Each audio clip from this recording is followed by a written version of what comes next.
Well, we are at the end of the second week of session and wanted to just share a little bit about my week. I had 3 bills heard in committee this week, 2 of them in the Elections Committee and 1 in Health and Human Services. The elections bills, the first one would require that any presidential candidate to be on the ballot in Minnesota must certify, and their party chair must certify that they meet all of the requirements and eligibility requirements of the U.S. Constitution.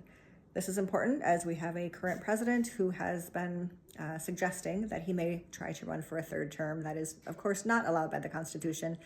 This would just make very clear that in Minnesota, we uphold the U.S. Constitution. In order to be on the ballot, you have to be qualified by the eligibility of the U.S. Constitution.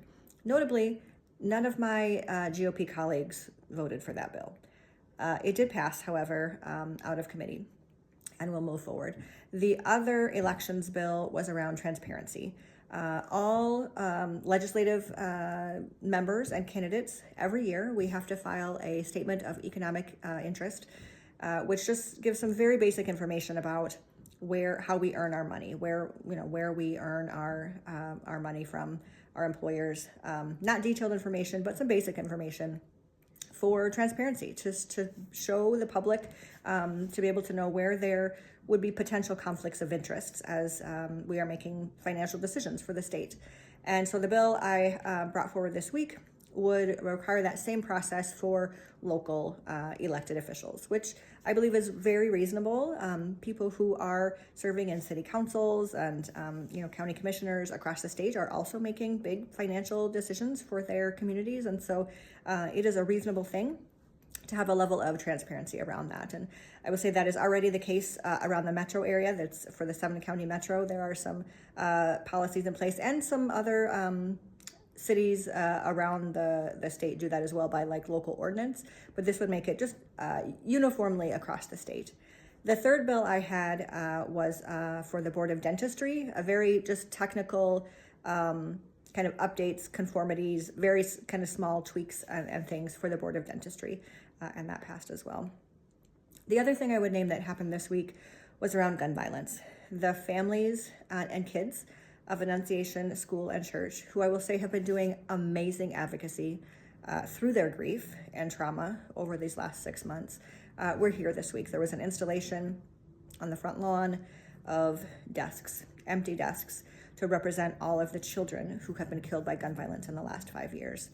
I'll do another post with some pictures of this because it was really meaningful. There's also 2 desks inside the Capitol that are the desks of Harper and Fletcher, of course, the 2 kids who were killed in the Annunciation School and Church shooting. Just really impactful to see their little shoes and their notebooks. Just devastating, and should not be the case. We are hearing legislation that would make a difference so that we do not lose more children to gun violence.